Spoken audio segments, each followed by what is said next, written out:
Ladies and gentlemen, Rex Bear Leak Project, how the heck are you? Today's guest is Derrel Sims, the alien hunter. Really excited about this opportunity. Derrel has been somewhat of a regular on Leak Project for the past few years. I had an opportunity to speak with Derrel the first time 10 years ago, 9 years ago, and that podcast was so intense because we did it via Skype. And when he would bring up certain topics, these weird sounds would come through the Skype audio. It was so bizarre that we ended up doing a separate podcast on just the weird sounds that came out and the times that they did. But if you haven't heard of Derrel before, let me give you a quick rundown. This podcast is titled Full Disclosure: Physical Evidence of Alien Implants and Abductions. Former CIA Special Forces, Derrel Sims. Derrel Sims, dubbed the Alien Hunter, is the world's leading expert on alien abductions. 38 plus years of field research has focused on physical evidence and led to his groundbreaking discoveries of alien implants and alien fluorescence. As a former military police officer, CIA operative, Sims has a unique insight to the alien organization, which he believes functions similarly to an intelligence agency. Sims is also a compassionate and skilled therapist who has helped hundreds of alien experiencers all over the world come to terms with what they have witnessed. More than 40 years ago, Derrel Sims had his first encounter with an alien presence. At the age of 17, he experienced a malignant contact with these alien beings that would alter his life forever. Not surprisingly, given his background, Derrel approached an alien abduction as if it were a crime scene. Every element, from the victim's demeanor to forensic traces in the environment, is a vital clue in solving the alien mystery. Each case enhances his unique perspective as the preeminent profiler of alien beings. Every clue contributes to the patterns Derrel has observed in the hundreds of cases he has examined worldwide. This podcast is brought to you in part by preparewithleakproject.com. I literally just ordered 3 months worth of food. Again, little bit concerned about what's going on right now. Not so concerned that I'm not going to be prepared and I'm not going to be scared. What I mean to say is I'm going to be prepared and I'm not going to be scared. But it's definitely good to be prepared. If you go to preparewithleakproject.com, you can get 2 weeks worth of food for $79. You can go all the way up to the 3 month supply or more. It's packed and grown in the United States of America. It's got a 25-year shelf life on it. Be prepared, not scared. All right, Derrel, great to see you. It's been a while. How you doing? Hey, I'm fine, and I'm just delighted to be here. You've got to be one of my favorite people on the whole internet. I just really admire you, your work, your personality, your energy. It's just you're a great guy to be with. Well, thank you very much. I appreciate that. I'm a little bit under the weather right now. I feel like I just got over some type of coronavirus. I mean, that thing was pretty gnarly, whatever it was, and I very rarely get sick. So yeah, but my energies are up high right now, and thank you very much for that, folks. I actually sent him a check. I paid him to say that. So I was like, I prefer cash if I can get it. Cash. Oh man, that's the problem. I should have just sent you some $100 bills. But no, this is wonderful. I went to your website again and I started looking at some of your actual documented cases. And a lot of people have heard about you, but I don't know if they've actually seen the statistics. I mean, this is phenomenal. And I want to share this real quick. I want to do a screen share. This is directly from your website, alienhunter.org. So I'm scrolling down through this. I'm looking through your UFO career highlights, and you were essentially one of the first people to discover alien implants and some of the functions behind them. So can you talk to us about these implants and what makes them so unique and not something that you would say, well, it could have been from a corporate faction or from somebody that was trying to do just a test on people? I can. The fact is that in our circumstance of the alien phenomena, what happened, how I discovered the implant phenomena was I was simply 12 years old, and during one of my several abduction accounts, there were about 10 of them over a period of 13 years. And when I was 12 years old, I heard, it is really strange. It sounds really weird because I do not hear voices in my head. I don't hear people talking to me, weird stuff like that. But in my, when I was 12 years old, I woke up in the middle of the night, 3 o'clock in the morning, and just didn't, wake up is not the right word, was switched on. I mean, wide awake, 100%, no eyes, not sleepy, not anything. and I'm listening to my mother's voice. She's telling me to go out and look at the star in the pentine. There's a new star there. And what's really weird is I know what it is she's talking about, and there's no such thing as the pentine. It's not a star system. So that's part of programming, which we'll talk about a little later in the abduction part of this. So I went outside, and the reason I couldn't hear it, really knew it wasn't my mother, is they're in the other end of the house, and this is 3 o'clock in the morning. They'd have to be standing next to you for you to hear them that clear.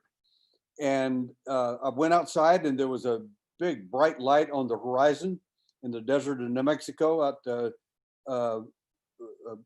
south of Holloman Air Force Base. I mean, out toward El Paso.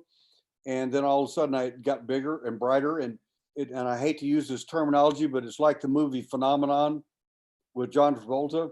And they saw the bright light, and all of a sudden it got brighter, bang. And next thing I know, I'm inside a circular room on a craft, laying with my feet elevated 11 degrees on a table. And I overhear them talking about what they're going to do to me. And I was horrified. I broke down and started crying as a kid, because I thought, well, why in the world would they want to hurt me? I'd never done anything to anybody. I'm not violent or do anything. And I couldn't understand why they would want to do things like that to children. So I had a guest on the show recently that is, I think he's got a doctorate in anthropology, or no, he's got a master's in anthropology. And he was bringing up the possibility of these grays being us from the future. And he said, if I was going to do experiments, those are the kind of experiments that I would do, essentially. So I'm wondering if you've thought if maybe that there could be some type of connection there. I have thought of a lot of different ideas about things like that. Time travelers, different people from different dimensions, things like that. It would make more sense to me that somebody came from another dimension, a parallel universe, that sort of thing, than from the future per se. First of all, I actually have what I believe to be, at this point, a sample of the gray alien. And I will lay money on it that it's not going to be human in any sense of the word. So if they're us in the future, why are they not like us today? Where's the DNA? There's no connection.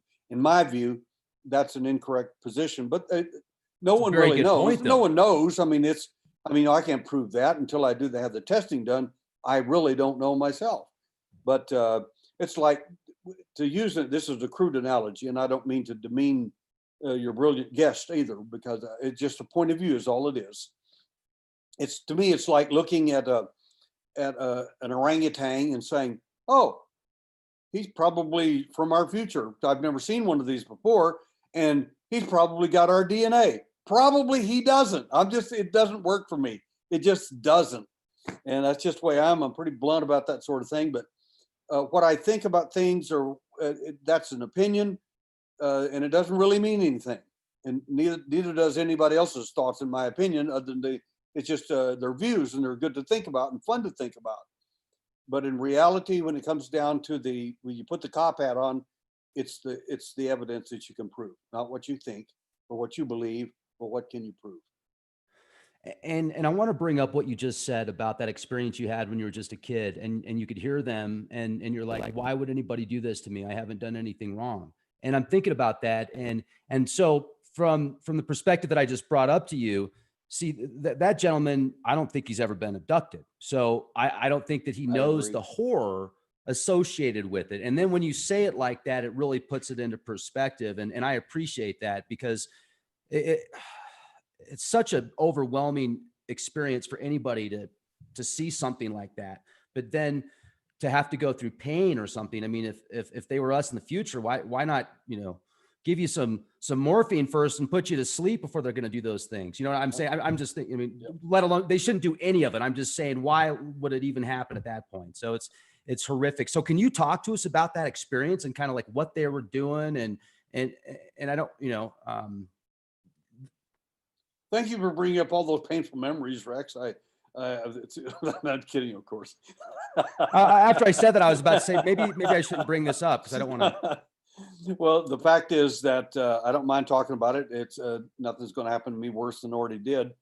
The fact is that I was very dismayed. Number one, that I'd been tricked to go out, someone using my mother's voice. That tells a lot about who's doing what. And in my viewpoint, what this suggests to me is that whoever's doing this stuff, they're not doing it for our best and highest good, and they lie, they prevaricate, they do. It's just it's part of their program. So to me, I realized I'd been hoodwinked, and now I'm on this craft. Now I'm on this table with my feet elevated 11 degrees off the upward, and the next I overhear them, and then they did something really weird. Uh, I guess it's like they turned the dial off, so to speak, so I can't hear them. I'm still wide awake, but it's like I can't hear them now. Like they shut you off from the telepathy that's going on between them. Well, what they don't realize that at the age of 4, I figured out how to turn it back on. It's not real difficult. These are teachable skills. So that's why I tell people about self-defense and doing things in your abduction events and so on. The fact is that there are things you can do. So I switched myself back on so I can listen to them. And I overheard what they said. And that's when I started crying, because I couldn't believe that why would they want to hurt a little boy like me? I mean, I've never done anything to anybody. And so I realized that they're going to insert a device of my nasal passage, and they did. And when they did it very powerfully. It broke the bones in the nasal, back in the nasal, back behind the nasal septum. Just broke. I was screaming when it happened. There was no anesthesia. There's not even a statement or a suggestion this won't hurt, even though it would have. They had a long needle. It was about 8 or 9 inches long, and it had a little silver sphere on the end of it. And after they broke my nose and rammed this thing up back behind, it went back up my nasal passage, and it felt like it was behind my eye. And so that was my beginning of the alien implant phenomenon. That's how I learned about the alien implants. That was in 1960, when I was 12 years old, and I was just mortified by the event. They pulled the needle thing out, blood, of course, was on it, and the little sphere was gone. And they seemed quite excited by that. And something for your audience is kind of important, I think, is that to me, as an investigator, my case didn't mean a whole lot. The reason is because I never found any evidence of that. I mean, later in years later, I went and got an X-ray. There's no implant there. They obviously removed it in another event. So I can't prove it, so to speak. Using my own analogy, what I think is not nearly as important as what I can prove. So years later, I was on a program, and a gentleman called in and he said, I had the same thing happen to me in 1960, just like it did you. And I thought, here's one of these wannabes making his stuff up, saying, yeah, me too. And I told him that. I said, it sounds to me like you heard my stuff and now you're just mimicking. He said, I would like to send you by email a copy of my X-ray. I would like for you to look at it. And I did, and I almost fell over. There's a silver sphere behind his eye that he claims was inserted at the nasal passage, and it's behind his eye and in the brain. The best thing about his story is, and it happened in 1960, same time as mine, and he did not tell his doctors. They X-rayed him, and for some reason, and found that silver sphere, and it's like, well, what is that? How did that get there? And of course, he played dumb, and they're still spending all kinds of money trying to figure out what this thing is and how did it get there with no scar tissue or anything like that. So that gives more credence to my story now from my perspective. But I have plenty of abduction stories and alien implant insertions that are true, and that we do have the evidence for, of objects we've removed from surgically. I've done 25 surgical interventions so far, the last one being in India. And I've had an offer from the possibility of a TV program to do 3 more of these. And they said, where would you like to do them? If you could do them, if you got that chance. I said, the one in Brazil, the one that passed, I said, the first implant we found in her subcutaneous under her skin, it was very obvious that it was there. And I think that it was a plant, literally. They intended for me to find that because it's easy to get to and so on. She has 2 other implants, one in her side and one in her leg. And the surgeon who worked with me on this did not know anything about alien anything, and I never told him anything except these were foreign objects and I was just doing a study on them and so on in New Delhi. And he says, look at these x-rays. He said, oh my gosh. He said, this is amazing. What is this stuff?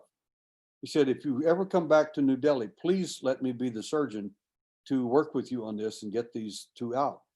He was very stunned. And again, he did not know the word alien implant, alien anything, nothing. I never even brought up the subject.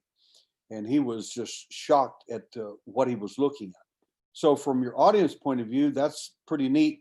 The second surgery, if we do that, if the TV show works and they do it, we'll probably go to Brazil. On the front of my book, Alien Implants, there's a lady's skull there with a huge, it's a circular, it looks very similar to a lifesaver. It's that big and it's in her brain. And in the later, 2 years later, the object goes from one hemisphere to the other. We don't know how it got there, but we have the X-ray proof of it. Later, the thing disappears, and now there's something in her arm. That's what we're going to go for at that point. And the last case that we would do would go back. I've got a case in Florida where we want to remove a fascinating object out of a guy's foot that his podiatrist says, what in the world is that? That couldn't be from a surgery. It's impossible. They got it all backwards anyway, and it's the wrong way. What is that thing? I mean, that's the kind of stuff I like to hear from surgeons. Why are they found in all different parts of the body? That's a great question. Why are they in different parts of the body? They're on both sides of the body. We found them in the fingers, back of the hand, in the arm, in the shoulder, in the clavicle area. We found them in midbrain on one side to the left side. And we found them in the nasal passage, of course. We found an ocular implant in the eye.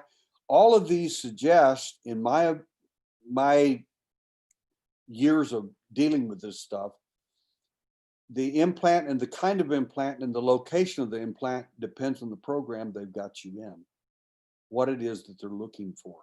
If they're wanting to alter neurotransmitters, if they're wanting to get more access to you, so to speak, then a nasal implant would be a far better choice. If they're wanting to spy on a group of people, which we think we caught them doing that in 1992, an ocular implant, we found, I actually have the casing for it. We think it housed a biological camera, for lack of a better term. This is absolutely incredible stuff. I still have the object itself. It is a ceramic type object that we had studied at the University of Houston at with electron microscopy at the superconductivity lab. In fact, I'll be down there in hopefully in a few days with one of the pieces of metal. I have 3 pieces of metal that are metals that were reportedly expelled by a UFO with witnesses in 2 cases. And the third piece of metal that came to me is remarkable because it's as big as my hand. And it looks just like the second one. These other 2 have been tested by universities. They are extraterrestrial in origin, and the elements in them are bizarre. They don't make any sense. And the whole point of this, Rex, is this: the third metal that I have, if it can stand the testing, I'm hoping that it's going to show up like the other 2. Because the other 2 are identical and they're 25 years apart, and one of the people is dead and he never met any of these people that are out there with the other metal. So this is amazing stuff for me. I'm very excited about any kind of real evidence. No, that's fantastic. And to add to that, have you ever talked to or connected these people to not maybe necessarily bloodlines, but the kind of work they do? We've looked at people with the implants and as abductees both. We don't make a huge separation because implants are very rare. Almost every abductee I meet at every conference thinks they've got implants. They want me to examine them and so on. And it's very rare to actually find an implant. So, and I need to tell you honestly, this is very important to tie the two, the UFO experience and the implant, because a lot of people think, if I don't have an implant, I'm not a very important person. I'm not on their big hit list. I'm not very important for the alien. Forget that. That doesn't mean anything. Well, Derrel had an implant, so he is really important. That's not relevant. That's not the issue. If you have been near a UFO, you've been in the presence of an alien, you've been in a vortex where they are working currently, so to speak, you're in the zone, you've already been programmed. It's not going to happen. It already did happen. And it usually happens when you're quite young. Now, you think they came from a different dimension? Possible. It's possible. That's possible. There are three primary programs that people imagine that these beings come from. One is from another dimension, and people who favor that idea, people like Jacques Vallée and so on. If I were going to favor a view, it would be closer to that than the other one. The other one's the extraterrestrial hypothesis, that they came from Zeta Reticuli, they came from all these different planets and so on. And I don't find any evidence for that. No evidence whatsoever. Just because an alien said that and we catch them lying all the time, why would you believe them? That's like saying, I belong to the CIA and now I'm going to give you 3 new cover stories about Roswell. The cover story is a lie. If it's a good cover story, you bought it. You believe every word of it.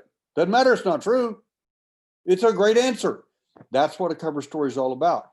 And the aliens cover story is just this sort of thing. We come from other planets. It's my view, based on my current level of information about what we found with the alien, is that these guys are made, hatched, cloned, or manufactured by someone else. And that this program that they are, the alien, quote unquote, abduction phenomena per se, in my view, has been probably in progress no more than 150 to 200 years max, period. They're 1 million years old. They might be, but I doubt it. But even if they were, the program's only about 150 to 200 years old. Before that, they had another program, and it was a transgenic program. And before that, they had another program called the Giant Program. And in fact, I tell people this in my presentations, and I'll be doing, I think, one of the biggest conferences in Manchester, England, the biggest conference, I think, in Europe. I'll be keynoting that in June. My wife and I will both be going over to Scotland to visit my daughter, and then we'll go down to the conference there. And what's the name of it? You would ask. Oh man, I'll look it up. That's fine. Steve Mira's program and Batali. These guys are wonderful, wonderful people. And anyway, so we just got the tickets all set up. I just got my tickets also set up for Istanbul, Turkey. I'm going there in May and early May and April, in April, and doing a conference there. But the point is that these programs, and I tell people in these conferences that one of the programs that whoever's running the show, and it's not the alien. The aliens are they're props. They're shields. The Giants were part of the props. They were also another program. And that one didn't work out. Somebody interfered with that. But I tell people that when we speak of the Stone Age, don't think of people chucking spears at each other. That's not what the Stone Age really was. The Stone Age for me, in my research, is the age of the giants. And if you look at not all of them, I don't think they built everything, but a lot of things that are made out of stone during that time. And then there's this big structure of when they were brought here, when they were allowed to procreate with human beings. During that time, the greatest monoliths and things that you find in stone all over the world are out there. I mean, when the scientists went to Machu Picchu, I think it was 1929, they had the little Peruvian people with them and said, "You people are so smart. You know, let's throw them. You're so smart. Look at all the beautiful stuff you built up here in the high Andes. And I mean, no one in the world could have done this. This is really incredible. Wow, you're so smart." They said, "Built this? We didn't do this. The giants did." So what does that mean? It means the story of the giants has been around all over the world. The American Indians knew about them. The South Americans knew about them. Everybody knew about the giants. That was a program that was run. And if you can't put all this in context, none of it makes sense. It just sounds like a bunch of weird conspiracy stuff. But if you put it in context, there's a lineage of every one of these programs. And the alien is just one of them. And our best information in a mass abduction, December 8th, 1992, from the alien themselves, and we think this particular information is actually correct, is that program's almost over. And the final program, in my opinion, will be after that. And it won't, the alien will be a very little part of it, if anything. Their program has failed. Whatever it was they wanted to get done, that their makers wanted done, it didn't work, according to the alien. And we've heard this numerous times from different entities, and like they weren't very happy to even say that. One guy even saw a map on the wall in December 8th, 1992, a mass abduction. He was looking at a map-like thing. He said it was three-dimensional. He said, "I've never seen," and he's an engineer. He said, "I've never seen anything like it, ever." And I asked the Nordic that was there, the Nordic actually likes the guy. And he says, "What is that?" And he said, "That's our involvement with mankind." And he says, "Well, that looks like a giant roadway." And he said, "Yeah, it's that from that time to this time." And he said, there's one little thing that's about an inch long. It's not colored in. What does that mean?" He said, "That's the end of the project. That's the one we're in now." And he said that anyway, it was a 100-year period, but we don't know whether the 100-year period had anything to do with, like I said, to me, it's the 150-year time period. I think that we're involved here with the alien. He said, "We don't know if it's near finished," and I think that it is. But he said, what happened is, he said, "Our program is over. That it's done. There's nothing. We're out." That's basically he was upset that they had actually failed. Whatever it was they were supposed to get done did not happen. And of course, you hear all these stories from people. "Oh my God, the aliens are here to save us, fix the ozone hole. They're doing all kinds of great things, and they're going to go do this, they're going to do that, and they'll be here for 1,000,000 years or 1,000,000 light years ahead of us." According to Dr. Bob Wood, that's not true at all. Dr. Bob Wood's in my opinion, one of the smartest people in UFO luminaries. And he came to me, and when we were doing a shoot for Uncovering Aliens, one of the TV shows I starred in with Mike Barron and Maureen and Steve.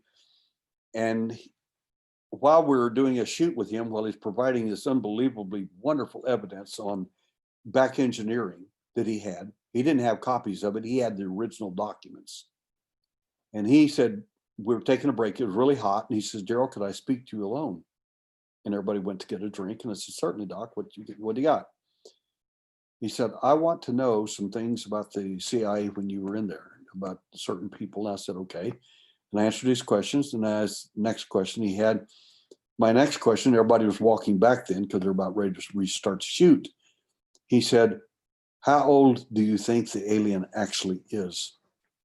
Our involvement with them. I said, "Doc," I said, "how far do you think they are ahead of us?" Is exactly what he said, excuse me. And I said, "I would rather not say." I said, I'll get laughed off the entire set if I told that." And he said, and everybody's looking at me and they were like, "What?" And he says, "I really want to know what you think." And so, "Doc," I said, we're no further, the alien is no more than 15 to 50 years ahead of us." And everybody just had a big belly laugh, laughing at me. They just, that's insane. They're 1,000,000 years old or whatever they are. And everybody was laughing except for two people, me and Dr. Bob Wood. Then when Dr. Bob Wood started speaking, everybody got quiet. He said, I would like to know how you came to those figures. And I said, I was in an abduction at age of nasal implant, and I overheard them discussing some of the things they were going to do to me in detail. And the wonderful thing about the aliens' speech patterns and intellectual on a telepathic method is you can actually understand what they're saying. You'll get it. You may not understand the mechanics of all of it, but you will definitely get it. And I said, they were no more than 15 to 50 years ahead of us, because later, as I got older, I started studying what they were doing medically. They were no more than 15 to 50 years ahead of us. And everybody still got quiet and they were just kind of snickering. And he says, those are the exact figures I came to. That's why I wanted to know how you, I said, now, and I wrote him privately and got it in on writing. I said, Doc, you asked me that question in Sedona. Now I'm asking you privately. How did you come to those figures? He said, Derrel, look at the back engineering. They're no more than 15 to 50 years ahead of us. He said, you are totally correct. No, that's powerful. And I'm glad you made that point, because a lot of people have asked questions like, if they're a million years ahead of us, why aren't they using some type of like 5D quantum technology? Thank you. No. Thank you. We had a frequency and we went, and it went, and it was brain, and then it rewrote it. I mean, there would obviously be a different, now here's what I'm seeing though. And I'm seeing a lot of parallels to the ancient tablets, the Babylonian tablets that talk about the genetic manipulation of humanity. And you talk about these clones, and I'm wondering, are these things being cloned by synthetic intelligence, or are they being cloned by some, maybe a civilization that branched off and made it through a cataclysmic event? And now, because you've talked about this ship, right? This giant ship where you think that these beings could be cloned. So could it be artificial intelligence, or could it be like Anunnaki? These are great points you bring up. And I think I'll just answer that as best I can in this short period of time. I love your questions. I really do, because they're probing. They're not the same old dried whatever. I like that. I like people who pry into this, because that's the only way we're ever going to understand it. And it's going to take all of us to get this. Not one of us, not two of us, all of us. So I think I use the term Dr. Moreau after the movie the Island of Dr. Moreau, where this guy was making these genetic mutations of animals and humans and making all kinds of transgenic beings is what he's actually doing. And it's actually going on the internet right now. You can find that yourself if you even have a cursory interest in it. Just type in transgenics and hit images and see what happens if you want to get scared. And that's already going on currently. And in fact, in the scripture, Jesus was asked by his disciples, what will be a sign of the end times when you return and all these amazing things? What's going to happen? How will we know? And he says, men's hearts shall fail them for fear, seeing the things coming upon the earth. Think of looking up and seeing something coming at the earth. He said, that's number one. Number two, he said, as it was in the days of Noah, that was the program of the giants. He said, men were marrying, he said people were marrying and giving into marriage. That particular term, marrying and giving into marriage, in the ancient Hebrew has a real specific meaning. It's about the giants. It's transgenicism again. And he's telling you that's going to be happening again. Type transgenics and hit images in Google and see what happens. You're going to see the human ear on a rat, on a mouse, and you're going to see all kinds of weird stuff. That's the tip of the iceberg of what's going on. Jesus predicted all this before he came back. He said, before I come, this is all going to happen. So this is kind of an amazing thing when you put it all in perspective, in my viewpoint. And on these massive craft, and we have pictures of some of these craft, but in this particular one, the one that my abductees were on, they were taken in abduction by small craft to a massive craft, approximately 50 miles thick, 600 miles across. And we think we may have an actual video film of it, because the guy was filming the moon at the time of the double mass abduction on December 8th, 1992 and December 11th, 1992. and because everybody got taken on two massive, the same 8 people. And in those events, this guy was filming during that time toward the moon, the craft. I mean, it's very possible. If he didn't, he certainly got something in the exact time frame of everything that was going on. So we're quite impressed by that imagery. But it's not the only person that's come up with huge, immense craft out there. There are other investigators. Years ago, one of them just passed away. Sergeant Major, I forget his name right offhand, is a friend of mine actually. But he had some photographs given to him by a NASA engineer of massive craft. Again, you're looking at hundreds of miles big. And so people say, well, what planet do you think they come from? That's the extraterrestrial hypothesis again. I don't buy into that because there's no evidence for it, in my opinion, so far. They may be from a planet, but I don't see that right now. If you have a craft 50 miles thick, 600 miles across, what planet would you need?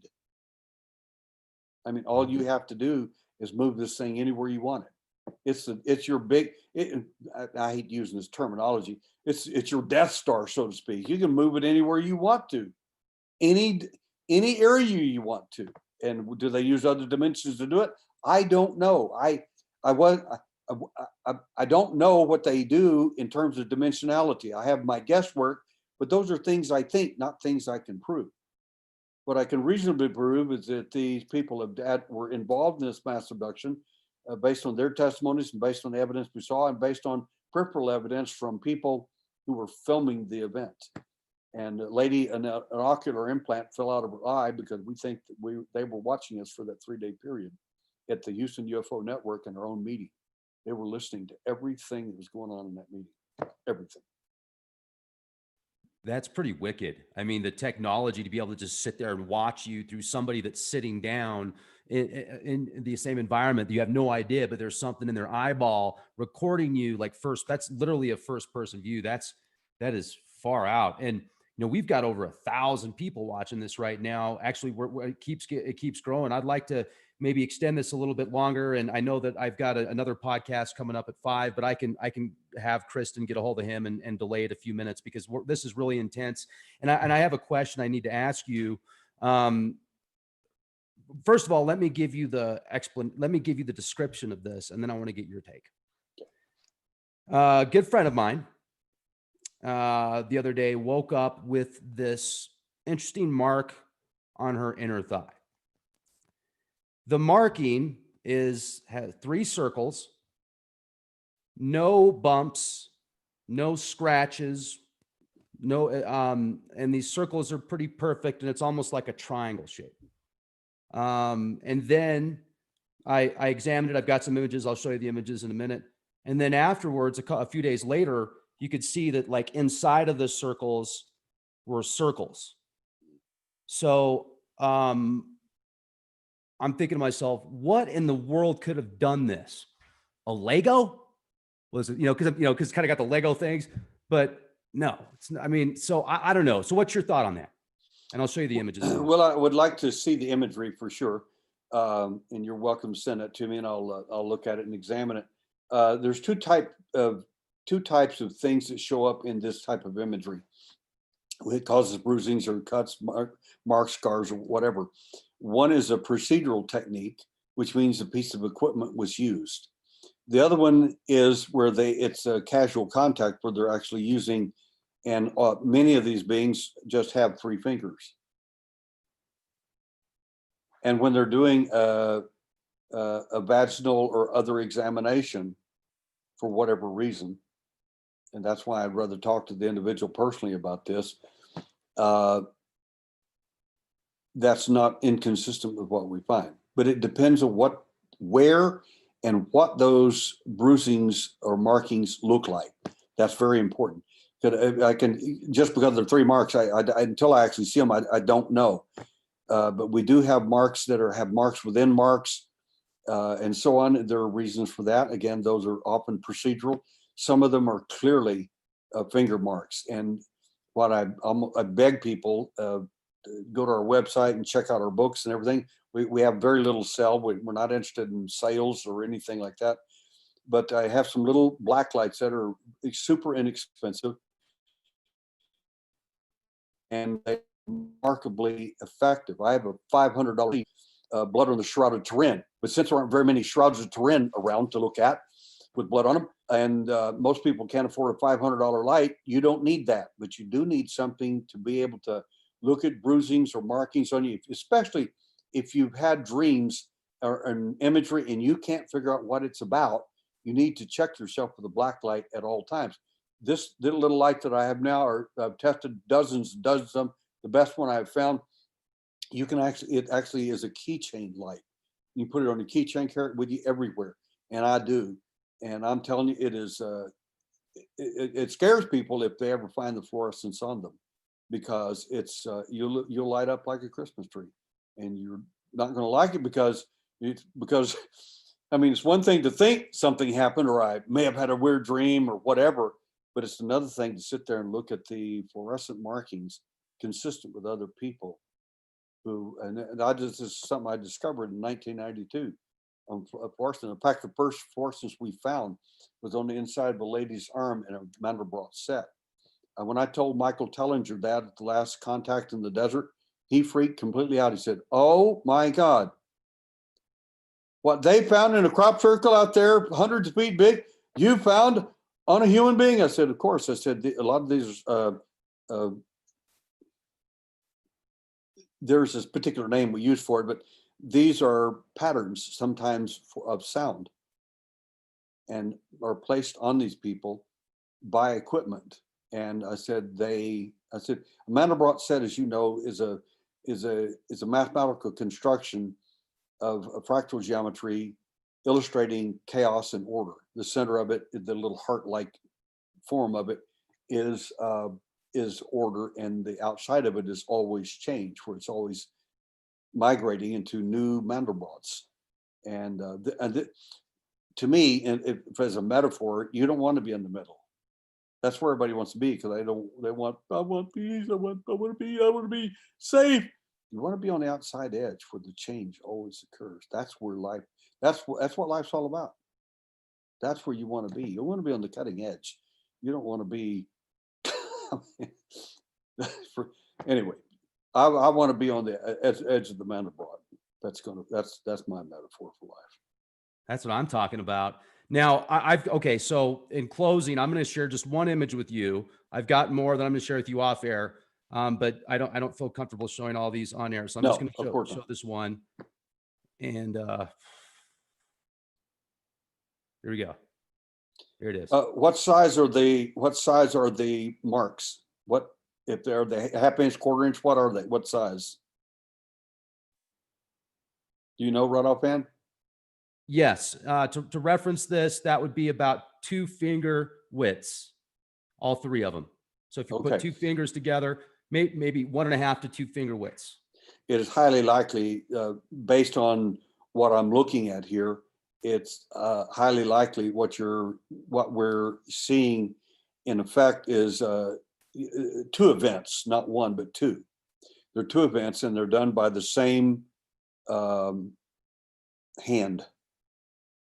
That's and until I work with a person and find out, that's my best guess. But we've seen this pattern before. We're very familiar with it. There'll be a red mark on the inside. Red denotes how quickly this thing happened. It's not when did she take this photograph? Right after the event, next morning, that sort of thing? Yeah, well, she doesn't see. What's interesting is she doesn't remember any event. She just. Well, it doesn't make any difference if she does or not.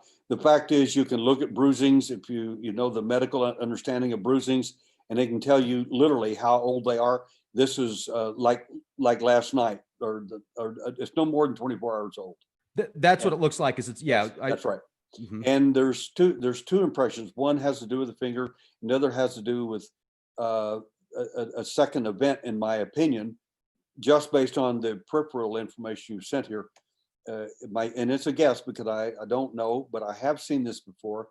but using other illustrations and other people as a guideline here, it is possible that what you have is two separate events where they use three fingers to do their touching. They're quite painful when they do this, and that's often why they knock people out, because they don't want you moving or doing anything when they do what they do.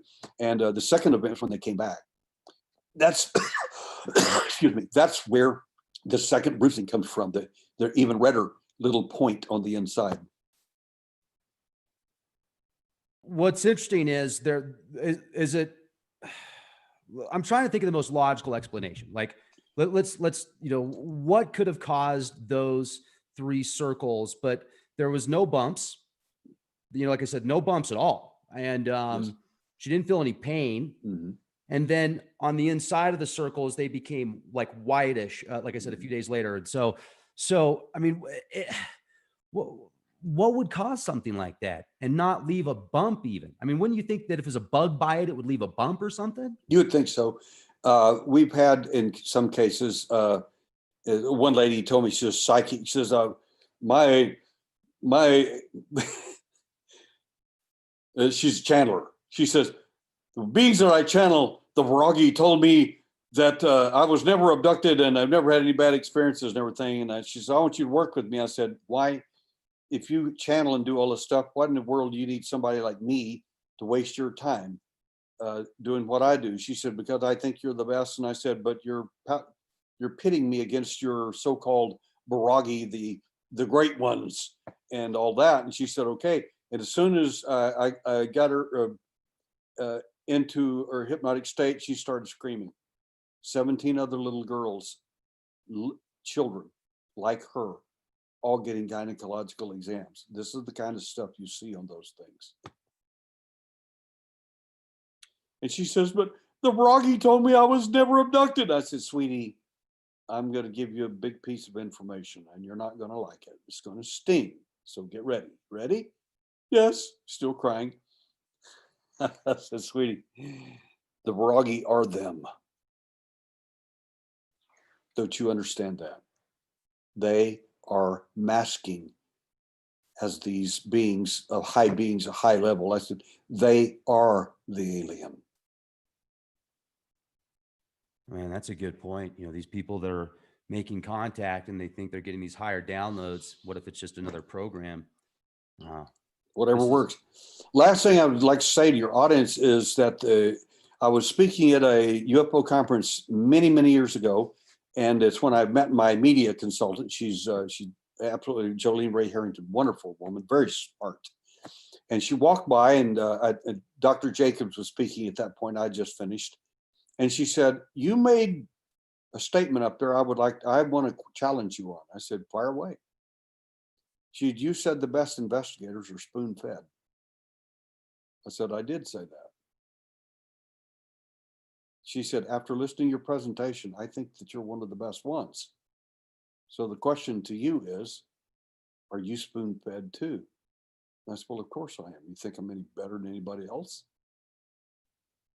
She said, but doesn't that? I said, no, ma'am, think about it. If I made the statement, then I'm aware of what it is. Other people don't know. That's why they can't make the statement, because they don't know when they're being spoon-fed. And she says, well, I don't understand. I said, okay. I said, the best investigators are spoon-fed because they're real close to the truth. So the aliens got to lead them astray. The way to do that is you're going to get some incredible information. It came to you so easy, so wow, this is it. And it's not. I said, it'll happen just like that all the time. I said, I can give you example after example after example. I said, even with myself. And she says, I said, when I went to India and I removed the implant in the lady's shoulder, I said, you actually think for a minute that I actually thought that I had struck gold, so to speak? I said, I knew the other two implants, one in her side and one deep in her thigh. I knew those were the real implants. We're supposed to find this one. And then gloat about it and look what I did. I'm a big shot. I know everything. You don't know nothing. You've been spoon-fed. And if you buy into that, then you're as dumb as a bag of hammers. But you get, I said, young lady, I said, if you understand the alien, you can actually start spotting where he's spoon feeding you. She said, but what about all the other investigators? There are a lot of investigators that are just good, nice people. They don't have a clue. Aliens never be worried about them. In fact, forward with their stuff, because where is the evidence? Where is it? We live in amazing times, and I'm so glad to have an opportunity to speak with you, Derrel. It's wonderful to have this relationship. I feel like we've been friends now for about 10 years, even though I don't know if, I mean, I didn't talk to you for 5 years after our first interview, but ever since then, I've just had much respect for you. Thank you for this opportunity, and let's do it again. Thank you. I'd love to come on your show anytime. I consider you a benchmark, literally, a bulwark of information for a lot of people. It doesn't make any difference to me whether it all works or not. The fact is, many people are getting to learn and hear and getting to think for the first time. And if they're smart, and I think a lot of your audience is, they will search out the matter, and that's what's important. Search it for yourself. Don't believe anything anybody tells you. Go search it yourself and then come to a conclusion. Absolutely. I like to say, question everything and be the change you want to see. Amen. Thanks, everybody. I got you.